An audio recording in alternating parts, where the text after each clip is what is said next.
귀한 은혜의 찬양 감사합니다. 자, 우리 1층 소예배실 화면 한번 보여주시기 바랍니다. 자, 여러분 오늘도 잘 오셨습니다. 복된 주일 여러분들 축복합니다. 네, 감사합니다. 여러분 오늘도 이 은혜의 자리에 잘 오셨습니다. 오늘도 주님의 은혜를 사모하며 이 예배의 자리에 온 우리 모든 성도님들에게 하나님께서 말씀하여 주시고 우리를 만나 주실 줄로 믿습니다. 우리 옆에 있는 분들에게 이렇게 한번 인사하겠습니다. 은혜의 자리에 잘 오셨습니다. 오늘은 사명과 비전 시리즈 마지막 세 번째 시간, 밖으로 성령님을 의지하는 사랑의 섬김 공동체라는 제목으로 말씀 함께 나누도록 하겠습니다. 여러분, 제가 지난 주일 비전 체조를 알려드렸는데요, 한번 해보셨습니까? 네, 3분 대답하셨습니다. 리콘스 5번. 좋습니다. 감사합니다.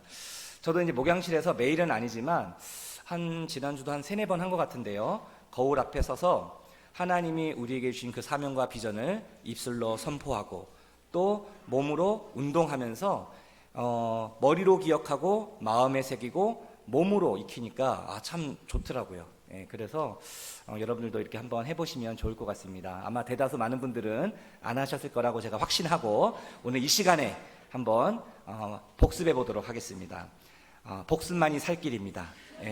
자, 화면 한번 보여주시고요, 방송실. 자, 우리 사명 같이 함께 읽어보겠습니다. 자, 시작. 사랑 안에서 말씀과 성령으로 사람들을 살리고 세우고 보내는 예수 제자 공동체. 제가 이걸 여러분께 말할까 말까 고민을 했는데, 제가 이제 비전을 이렇게 모션으로 하다 보니까 이 사명도 모션을 만들었습니다, 제가. 근데 여러분들에게 공개를 안 하겠습니다. 왜냐면 헷갈리니까. 제가 나중에 한번 기회가 되면 이게 재미가 들린 것 같아요. 이렇게 했는데, 자, 3가지 비전 우리가 같이 함께 위로 하나님 같이 한번 해보겠습니다. 자, 시작.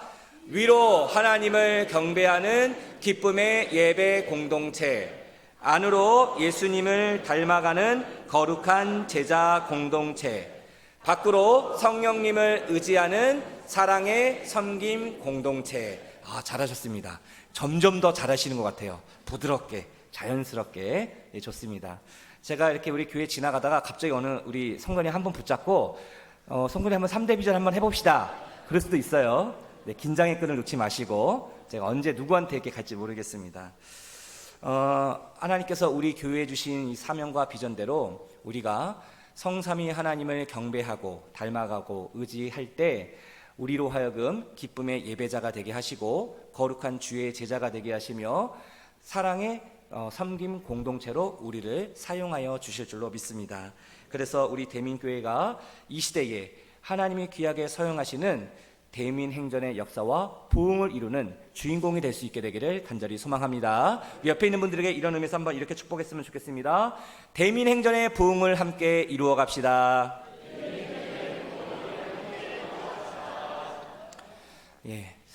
우리가 지난번에 한번 살펴봤지만 이 느헤미야가 한 140년 정도 방치되어 있던 이 예루살렘 성벽, 아무도 건드릴 수 없었던, 누구도 해결할 수 없었던 그 예루살렘 성벽을 52일 만에 하나님이 주신 전적인 은혜로 말미암아 이것을 완공하게 되지요. 근데 느헤미야에게 있어서 더 중요한 역할이 남아 있었습니다. 눈에 보이는 예루살렘 성벽은 완공했지만, 건축했지만 눈에 보이지 않는 그 유다 백성들의 무너진 신앙의 성벽을 다시 쌓아야 되는 막중한 책임이 그에게 있었던 겁니다. 그래서 느헤미야는 전체 13장으로 이루어져 있는데요, 1장부터 6장까지 전반부는 예루살렘 성벽을 건축하는 것이 핵심 내용이고, 7장부터 우리가 오늘 읽은 본문이 속해 있는 느헤미야 7장부터 마지막 13장까지는 그 유다 백성들의 무너진 영적인 신앙의 성벽을 쌓는 것, 그들의 신앙을 다시금 회복하는 그 부분에 초점이 맞춰져 있습니다. 그래서 오늘 본문에 보면 느헤미야가 이 성벽을 건축한 이후에 유다 백성들의 그 신앙을 회복시키기 위한 3가지 과정을 순차적으로 보여주고 있습니다. 자, 그렇다면 오늘 말씀을 통해서 그 내용이 무엇인지 우리가 함께 살펴보며 은혜를 나누도록 하겠습니다. 자, 첫 번째로 느헤미야가 백성들의 그 신앙을 회복시켜 나가기 위한 그 첫 번째 과정이 무엇이었는가? 가장 먼저 한 것이 무엇인가? 자, 느헤미야는 성전의 일을 담당할 사람들을 세우게 됩니다. 자, 저를 한번 따라해 주시기 바랍니다. 성전의 일을 담당할 사람들을 세웠습니다. 자, 오늘 본문 1절 말씀을 현대인의 성경으로 번역된 그 말씀을 화면을 보시며 같이 함께 읽어보도록 하겠습니다. 성벽이 건축됨에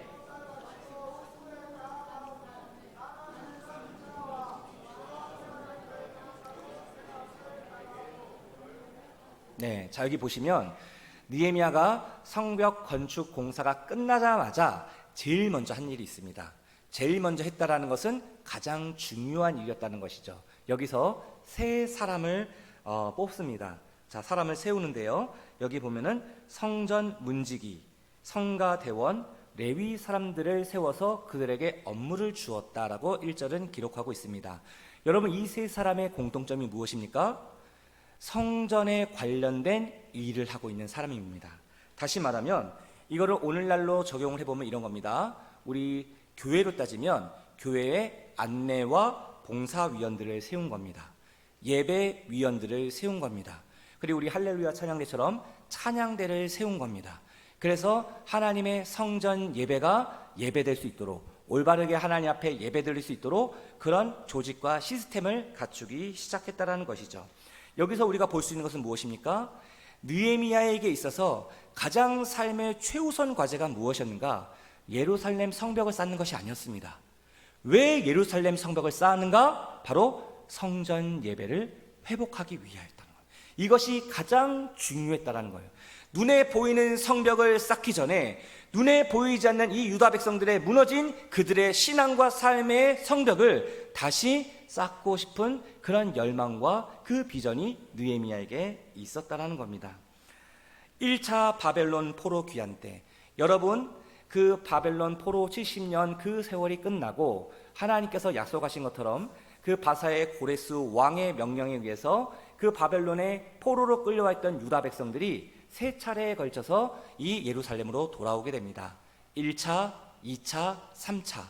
느헤미야는 3차 때 이 예루살렘으로 돌아왔던 사람이었는데 1차 때 스룹바벨이란 그 지도자가 약 5만 명의 유대인들을 데리고 그 예루살렘으로 오게 됩니다. 그 목적은 무엇입니까? 무너진 성전을, 황폐된 성전을 다시 짓기 위함이었지요. 그래서 그들은 그곳에 와서 성전을 짓습니다. 온 마음을 다하여 그들이 하나님의 성전을 지었습니다. 그런데 그 짓는 공사 기간 도중에 그 주변에 있는 사마리아인들의 집요한 방해로 인해서 성전 건축이 무려 14년 동안 중단되는 아픔을 겪게 됩니다. 그런데 그때 함께 왔던 선지자들이 있었어요. 학계 선지자, 스가랴 선지자가 와서 그 유다 백성들에게 말씀으로 격려합니다. 하나님이 주신 그 말씀의 비전을 선포합니다. 그래서 그들의 마음을 하나 되게 하고 다시금 힘을 내어 중단되었던 그 성전 건축 공사를 완성하게 됩니다. 이것이 1차 스룹바벨과 그 유다 백성들이 했던 중요한 사명이었지요. 그리고 2차 때는 에스라, 학사 겸 제사장이었던 에스라가 와서 성전이 완공됐으니 그곳에 모여 예배드리는 그 이스라엘 유다 백성들의 영적인 회복을 위하여 이 에스라 선지자가 와서 하나님의 말씀을 전하고 부흥회를 하면서 그들을 뜨겁게 세워나갑니다. 하지만 문제가 있었습니다. 여전히 예루살렘 성벽이 무너져 있었던 것이죠. 그 당시 성벽이 무너져 있었다는 의미를 제가 첫 시간에 말씀드렸죠. 성벽이 무너져 있다는 것은 외부에 있는 적들이 언제든지 침입해 들어올 수 있는 겁니다. 그 사회가 불안정합니다. 치안이 불안한 거죠. 그러니까 성전은 있고 예배는 회복됐지만 여전히 유다 백성들 마음 가운데 불안함이 있는 겁니다. 그리고 그들의 영적인 신앙이 아직은 더 깊이 뿌리 내리지 못했던 겁니다. 그래서 페르시아 수상궁에 있었던 느헤미야가 어떤 소식을 듣게 됩니까? 자기 조국 백성들이 지금 외적들의 침입과 핍박으로 인해서 고통과 비참한 삶을 살고 있다. 그런 이야기를 듣고 느헤미야가 어떻게 됩니까? 3차 포로 귀환 때 그 유다 백성들을 이끌고 그곳에 온 것입니다. 이런 배경 속에 이 느헤미야가 드디어 하나님이 주신 그 은혜로 말미암아 성벽을 완성하게 되지요. 근데 이제 이 느헤미야가 해야 될 것이 무엇입니까? 이 유다 백성들, 아직 전심으로 하나님을 예배하지 못하는 그 영적인 무너져 있는 그들의 신앙을 다시금 세우기 위해서 그가 본격적으로 나아가게 됩니다. 자, 느헤미야에게 있어서 왜 이 성전 예배가 그토록 중요할까? 자, 여러분, 성전은 무엇을 상징하는 겁니까? 성전은, 구약시대의 성전은 하나님의 임재요, 하나님의 영광을 나타내는 자리였습니다. 구약시대의 하나님은 이 성전을 통해서 이스라엘 백성들을 만나주셨고 그곳을 통하여 하나님의 은혜를 베풀어 주셨다는 것이죠. 다시 말하면 이 성전 예배의 회복은 무엇을 의미하는 것인가? 하나님의 임재와 영광을 회복하는 것과 같은 의미였다는 것이죠. 여러분, 예루살렘이 어떤 곳이었습니까? 그 이스라엘 백성들이 하나님을 섬겼을 때 이 예루살렘은 하나님을 섬기는, 하나님이 예루살렘을 통치하시고 다스리시는 하나님의 임재의 상징이요 하나님의 영광이 흘러넘치는 하나님의 거룩한 도성이었습니다. 하지만 그 이스라엘 백성들이 우상을 섬기고 범죄하여 타락함으로 말미암아 하나님을 떠나버렸죠. 그래서 결국 그들의 죄악 때문에 그 이스라엘이 멸망하게 된 겁니다. 그래서 이 바벨론 포로로 70년이라는 이 험악한 세월을 그들이 고스란히 감당해야 했다는 것이죠. 이 느헤미야에게는 꿈이 있었습니다. 희망이 있었습니다. 어떤 희망입니까? 이제 성벽을 건축하고 난 다음에 이 유다 백성들의 무너진 그들의 신앙의 성벽을, 그 마음의 성전을 다시금 온전히 세우고자 하는 그런 열망이 있었다라는 것이죠. 그래서 하나님께서는 이 느헤미야를 통해서 이 귀한 사명을 하나하나 이루어가기 시작합니다. 이런 느헤미야의 심정을 잘 설명해 주는 말씀이 있는데요. 자, 시편 127편 1절의 말씀입니다. 자, 이 말씀은 솔로몬 왕이 그 성전에 올라가면서 불렀던 노래, 고백이라고 나와 있는데요. 바로 이 솔로몬이 했던 이 고백이 지금 느헤미야의 심정을 잘 대변해 주고 있습니다. 자, 우리 시편 127편 1절 말씀 같이 함께 읽어보겠습니다. 여호와께서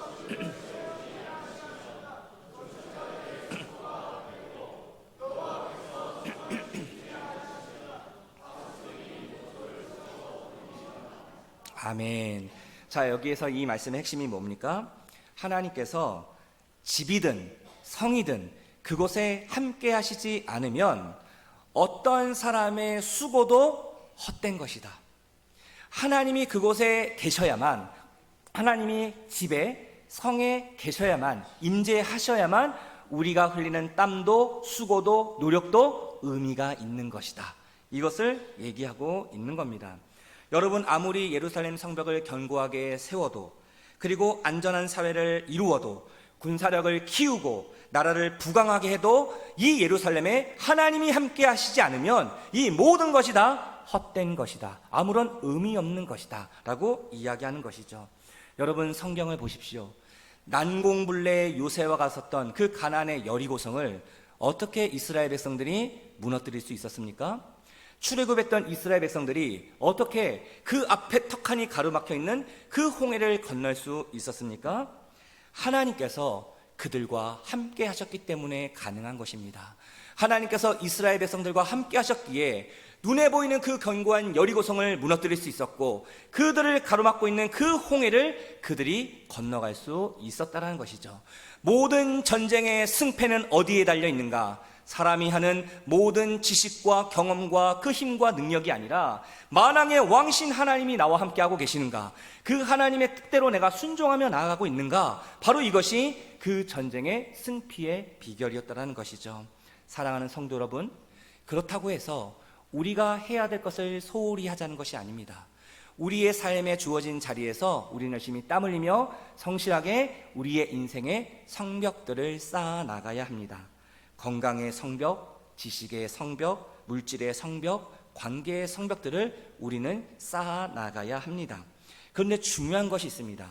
내 인생의 이 성벽을 쌓는 이유와 목적이 무엇인지를 알고 그것을 쌓아야 한다는 것이죠. 우리의 인생의 성벽을 쌓는 그 목적이 나만을 위한 것이 아니라 나의 만족과 이익과 유익을 위한 것이 아니라 하나님의 영광을 위한, 하나님의 뜻을 위한 것이 되어야 그것이 참된 의미가 있다라는 겁니다. 사랑하는 성도 여러분, 하나님 없는 성벽은 마치 무엇과 같냐면 모래 위에 쌓은 집과 같습니다. 모래 위에 세워진 집은 어떻게 됩니까? 아무리 겉으로는 그러질 때 보여도 그 모래 위에 쌓은 집은 비바람이 불고 폭풍이 불어오면 그 집은 무너질 수밖에 없습니다. 왜 그렇습니까? 그 기초가, 그 땅이 부실하기 때문에 그렇지요. 하지만 하나님이 함께 하시는 성벽은 마치 반석 위에 세운 집과 같다라는 거예요. 그럼 비록 그것이 작다 할지라도, 그것이 초라하다 할지라도 하나님과 함께 세운 그 집은 견고한 터 위에 세워 있기 때문에 어떤 인생의 비바람이 불어와도, 우리의 인생에 어떤 고난과 핍박이 물려와도 그것은 무너지지 않는다라는 겁니다. 왜 그렇습니까? 내가 강한 것이 아니라 나와 함께 하시는 그 하나님이 나와 함께 하시기 때문이라는 것이죠. 여러분, 우리의 인생의 삶에 하나님께서 임마누엘로 함께 하신다는 그 사실을 여러분들 믿으십니까? 그 하나님께서 지금도 우리의 가정과 일터와 공동체를 지키시고 보호하시고 인도해 주신다는 사실을 믿으십니까? 그렇다면 우리의 어떤 세상의 고난과 핍박이 온다 할지라도 우리의 가정은, 우리의 일터는, 우리의 공동체는 무너지지 않을 것입니다. 왜 그렇습니까? 하나님이 우리와 함께 하시기 때문이라는 것이죠. 사랑하는 성도 여러분, 그 주님이 우리와 함께 하심을 믿고 우리의 예배의 자리에서 그 하나님을 만나며 그 하나님을 기뻐하며 그 하나님을 즐거워하며 우리의 비전, 첫 번째 그 비전처럼 위로 하나님을 경배하는 기쁨의 예배 공동체가 될 수 있게 되기를 간절히 소망합니다. 예배를 통하여 하나님을 만나고 하나님을 경험해야 우리의 인생의 삶에 어떤 일이 일어난다는 거예요? 놀라운 하나님의 기적의 역사가, 구원의 역사가, 생명의 역사가 우리를 통하여 흘러가게 된다는 겁니다. 이 귀한 은혜가 우리 모두에게 임할 수 있게 되기를 간절히 소망합니다. 자, 그렇다면 두 번째로 느헤미야가 이 백성들의 신앙을 회복시켜 나가기 위해 했던 과정은 무엇인가? 자, 느헤미야는 예루살렘을 다스릴 신실한 지도자들을 세우게 됩니다. 자, 저를 따라해 주시기 바랍니다. 예루살렘을 다스릴 신실한 지도자를 세웠습니다.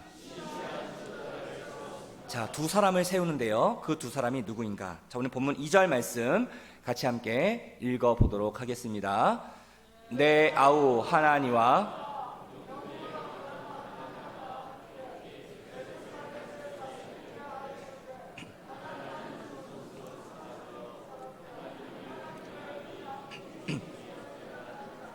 아멘.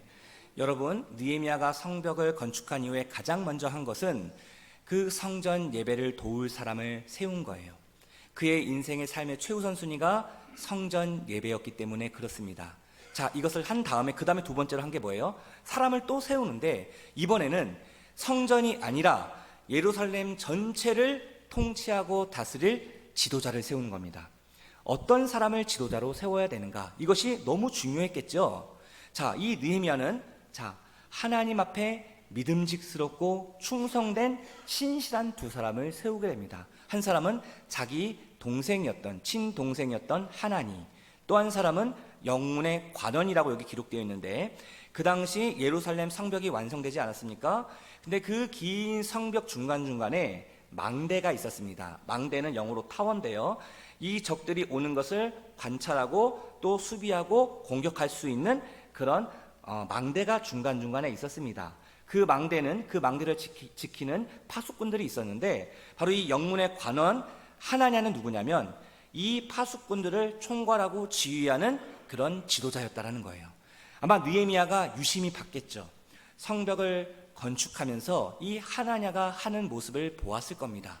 그래서 이 하나냐를 어떻게 지금 칭찬하고 있습니까? 여기 2절 하반절에 보면 하나냐는 충성스러운 사람이요 하나님을 경외함이 무리 중에서 뛰어난 자다.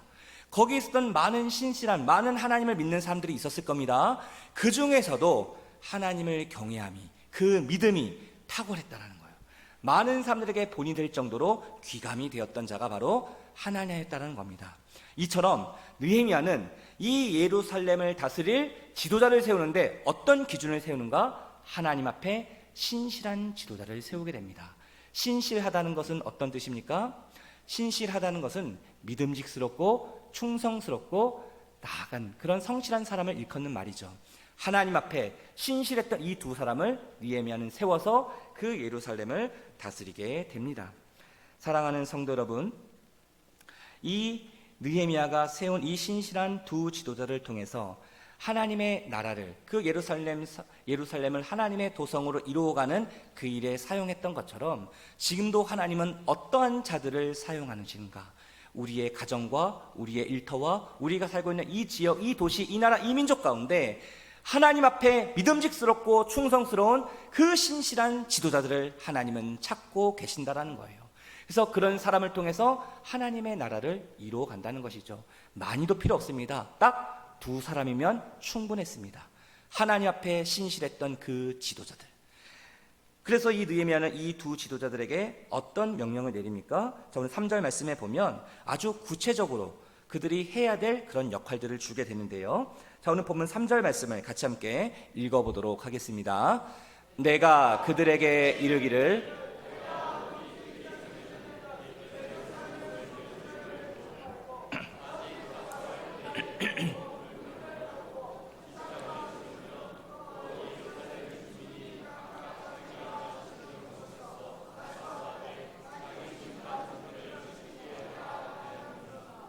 자, 여러분 여기 보면 아주 자세하게 얘기하죠.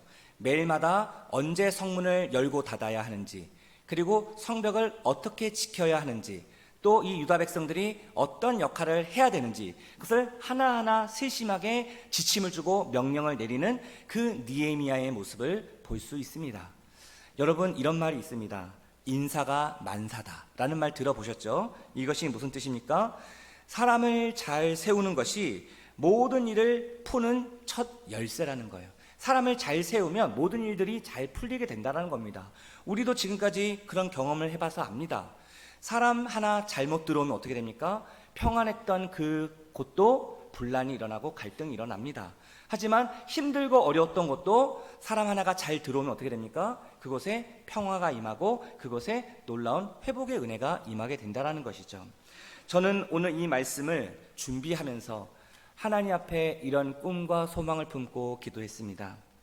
하나님, 내가 살고 있는 이 도시, 이 지역, 이 나라와 이 민족, 하나님 신실한 지도자들 세워 주시옵소서. 그 신실한 지도자들을 통하여 그 한 사람의 섬김과 헌신과 기도와 눈물과 땀을 통하여 그 지역에 거룩한 변화의 물결이 일어나게 하여 주시옵소서. 그래서 하나님, 이 기메시의 성시화와 이 나라와 열방의 복음화를 이루어 나갈 수 있는 그 하나님의 택하신 하나님의 신실하신 사람들이 일어나게 도와주시옵소서. 그러면서 우리 대민교회가 그 놀라운 하나님의 역사의 기준이 되고 중심이 되고 하나님의 거룩한 변화의 물결을 일어나가는 하나님께 귀하게 쓰임받는 도구가 될 수 있게 되기를 간절히 소망합니다. 저는 이 신실한 지도자, 이들이 어떻게 됩니까? 하나님 앞에 믿음직스럽고 충성된 자라고 그랬습니다. 이것이 우리의 두 번째 비전과 같이 연계된다고 합니다. 저는 그렇게 생각을 해요. 어떻게 됩니까? 안으로 예수님을 닮아가는 거룩한 제자 공동체. 하나님께서 우리를 예배자로 부르십니다. 예배를 통해서 하나님을 알게 하시고 하나님을 경험하게 하십니다. 그리고 예수 그리스도의 그 인격과 삶을 닮아가게 하는 거룩한 주님의 제자로 우리를 빚어가십니다. 그러면 이제 우리가 어떻게 해야 되는가? 첫 번째 비전과 두 번째 비전을 통해서 우리는 어디를 향해 나가야 되는가? 바로 이 세 번째 비전을 향해서 나아가야 한다는 것이죠. 이 느헤미야가 마지막으로 이렇게 백성들의 신앙을 회복시키기 위해서 했던 것이 무엇입니까? 바로 이 세 번째 과정에 나와 있습니다. 이것이 우리 세 번째 비전과 연관이 되는데요. 자, 여기서 느헤미야는 하나님께 마음의 감동을 받아 문제를 해결하게 됩니다. 자, 저를 한번 따라해 주시기 바랍니다. 하나님께 마음의 감동을 받아 문제를 해결했습니다. 자, 그럼 도대체 어떤 문제가 생겼는가? 겉으로 보기에 성벽이 완공됐어요. 성전 예배를 위한 사람들을 세웠어요. 예루살렘을 하나님의 도성으로 만들기 위한 신실한 지도자를 세웠어요. 그러면 이 정도면 어느 정도 외형적으로 이제 갖춰진 거 아닙니까? 근데 더 큰 문제가 있었다는 거예요. 자, 이 문제를 느헤미야는 어떻게 해결해 나가는가? 자, 오늘 본문 4절과 5절 말씀 같이 함께 읽어보도록 하겠습니다. 그 성읍은 광대하고 그 주민은 적으며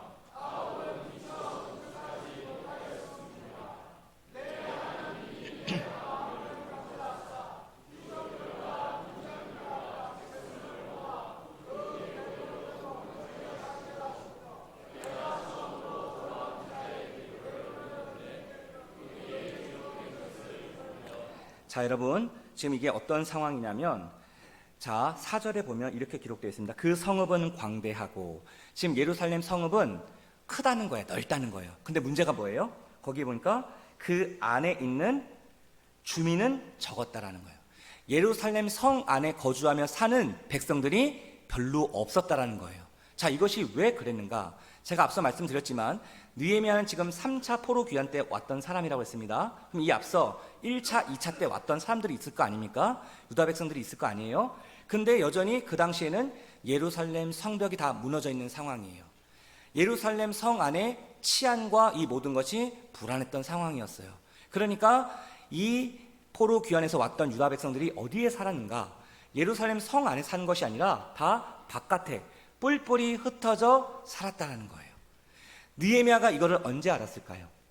이 예루살렘 성 안에 백성들이 별로 없다라는 것을 언제 알았을까요? 그가 유다 총독에 부임해서 그 예루살렘 성벽을 재건하기 전에, 공사를 하기 전에 이미 느헤미야는 그것을 알고 있었을 겁니다. 그러면 이 문제를 놓고 하나님 앞에 기도했을 거예요. 하나님, 이 문제를 어떻게 해결해야 합니까? 하나님, 이것을 어떻게 풀어가야 될까요? 하나님 앞에 기도하고 그 물었을 겁니다. 그러면서 그 해결을 어떻게 받았는가? 5절 상반절에 보면 느헤미야가 이런 놀라운 고백을 합니다. 거기 보시면 내 하나님이 내 마음을 감동하사, 하나님께서 느헤미야의 마음을 감동시켰다는 거예요. 그럼 도대체 하나님이 무엇을 통해서 느헤미야의 마음을 감동하게 하셨을까? 자, 여기 본문에는 나와 있지 않지만 제가 아까 1차 포로 귀환 때 그 성전을 공사하다가 중간에 멈췄다고 그랬죠. 주변의 사마리아인들의 집요한 방해 때문에. 그때 이 유다 백성들의 마음을 다시금 회복시켰던 두 명의 선지자가 있다고 그랬습니다. 한 명은 학개 선지자, 한 사람은 스가랴 선지자. 그런데 이 스가랴 선지자가 그 당시 때 하나님이 주신 그 마음을 가지고 유다 백성들에게 선포했던 그 내용의 말씀이 있어요. 이 스가랴 선지자가 하나님으로부터 받았던 그 회복의 약속의 말씀, 이것을 이 느헤미야가 알고 있었더라는 거예요. 하나님이 주신 그 하나님의 약속의 말씀을 품고 이 느헤미야는 이미 성벽을 건축하기 전부터 그 하나님의 약속의 말씀을 붙잡고 기도하며 나아갔다는 거예요. 이것이 느헤미야에게 있어서 하나님의 마음을 감동시켰던 핵심이었다는 겁니다. 하나님의 말씀이 느헤미야의 마음을 감동시켰다라는 거예요. 자, 그 내용이 무엇인가? 자, 스가랴 8장 3절부터 5절까지 말씀이 바로 그 내용입니다. 자, 우리 화면을 보시며 하나님께서 유다 백성들에게 주셨던 그 약속의 말씀이 무엇인가? 자, 우리 같이 함께 읽어보도록 하겠습니다. 내가 예루살렘에 돌아가서 그곳에 머물겠다. 사람들이 예루살렘을 진리의 성이라 부를 것이며 전능한 나 여호와의 산을 거룩한 산이라 부를 것이다. 전능한 나 여호와가 말한다. 예루살렘 길거리에 노인들이 다시 앉을 것이며 모두 나이가 많아 지팡이를 짚고 다닐 것이다. 또 그 거리에는 소년 소녀들로 가득할 것이다. 아멘. 여러분, 이 말씀을 언제 주셨다고요? 성전이 건축되기 전에, 예루살렘 성벽이 건축되기 전에 이미 하나님께서 스가랴 선지자를 통하여 유다 백성들에게 이런 비전을 보여주신 거예요. 지금 비록 눈에 보이는 예루살렘은 황폐되고 무너지고 소망이 없는 곳이지만 앞으로 내가 이 예루살렘의 주인이 되어 이곳을 회복시킬 것이다. 어떻게 구체적으로 회복시킨다고 말씀해 주세요? 예루살렘 성거리에 노인들이 다시 앉게 될 것이고 그 어린 소년 소녀들이 길거리를 뛰어다니는 이 놀라운 광경들을 너희가 보게 될 것이다. 여러분, 얼마나 놀라운 약속의 말씀입니까? 저는 이 약속의 말씀을 붙잡고 말씀을 준비하며 기도할 때 하나님, 우리 대민교회에 지금도 우리 믿음의 다음 세대들, 우리 성도들이 이곳에 있지만 앞으로 더 많은 믿음의 다음 세대들이, 우리 어린이 청소년들이 우리 대민교회에서 뛰어놀며 하나님 앞에서 마음껏 찬양하며 예배하며 우리 모든 대민교회 성도들이 이곳에서 하나님을 예배하고 찬양하며 경배하며 하나님의 귀한 백성들이 차고 넘칠 수 있는 귀한 부흥의 은혜를 허락해 주시옵소서. 하나님께서 말씀으로 보여주시는 거예요. 하나님의 말씀으로 우리에게 약속해 주시는 거예요. 이 느헤미야는 이 하나님의 약속의 말씀을 붙잡은 거예요. 느헤미야가 왔었을 때 성벽은 무너져 있었어요. 유다 백성들은 소망이 없었어요. 하지만 하나님 주신 약속의 말씀, 이것을 붙잡고 하나님이 행하실 것을 믿고 확신하며 그 성벽을 건축하며 지금 무너진 유다 백성들의 그 마음의 성전을 짓고 있는 것입니다. 사랑하는 성도 여러분, 이제 말씀을 마무리합니다. 지금 이 시대에 하나님이 찾으시는 사람은 어떤 사람일까요? 하나님은 지금도 하나님을 예배하는 참된 예배자들을 찾고 계시는 줄로 믿습니다. 바라기는 올 한 해 예배에 승리하는 우리 모두가 될 수 있게 되기를 간절히 소망합니다. 그래서 말씀의 성벽을 쌓고 기도의 성벽을 쌓고 예배의 성벽을 쌓아서 우리의 인생에 무너진 예배의 재단을 다시 세우고 하나님을 인격적으로 만나는 그 은혜가 우리에게 임하게 될 때에 하나님께서 우리의 인생의 삶을 통하여 놀라운 하나님의 역사와 기적을 베풀어 주실 줄로 믿습니다. 그리고 무엇보다도 하나님 앞에서 믿음직스럽고 충성된 신실한 주님의 자녀들이 되어서 하나님이 나를 보내신 우리의 가정, 일터, 내가 속해 있는 모든 삶의 자리자리에서 하나님의 영광을 드러내고 하나님의 뜻을 드러낼 수 있는 하나님 나라의 귀한 믿음의 주역들이 될 수 있게 되기를 간절히 소망합니다. 그래서 우리를 통하여 날마다 하나님께서 성령의 감동으로 말씀을 통하여 우리에게 말씀하시고 그 하나님의 지혜와 감동을 받아 우리가 가는 이 삶을 통하여 놀라운 하나님의 뜻을 이루게 하시고 우리의 인생의 모든 삶의 문제를 해결하게 하시고 풀게 하시고 모든 상황을 인도하시는 그 하나님을 경험하며 나아갈 수 있는 저와 여러분 될 수 있게 되기를 간절히 소망합니다. 우리가 교회 안에서 예배하고 주님의 제자가 되었으면 밖으로 성령님을 의지하여 사랑과 섬김으로 우리의 가족과 이웃을, 저 세상을 섬기며 나아갈 때 우리의 인생의 삶을 통해서 놀라운 하나님의 뜻을 이루어 가신다라는 거예요. 이 주님이 주신 약속의 말씀을 붙잡고 올 한 해 믿음으로 승리하며 나아갈 수 있는 저와 여러분 될 수 있게 되기를 간절히 소망합니다. 우리 마지막으로 옆에 있는 분들에게 이렇게 한번 축복합시다. 성령의 감동과 지혜에 따라 살아갑시다. 한 번 더 이렇게 얘기합시다. 예배에 승리하는 한 해가 됩시다. 기도하겠습니다. 하나님 아버지,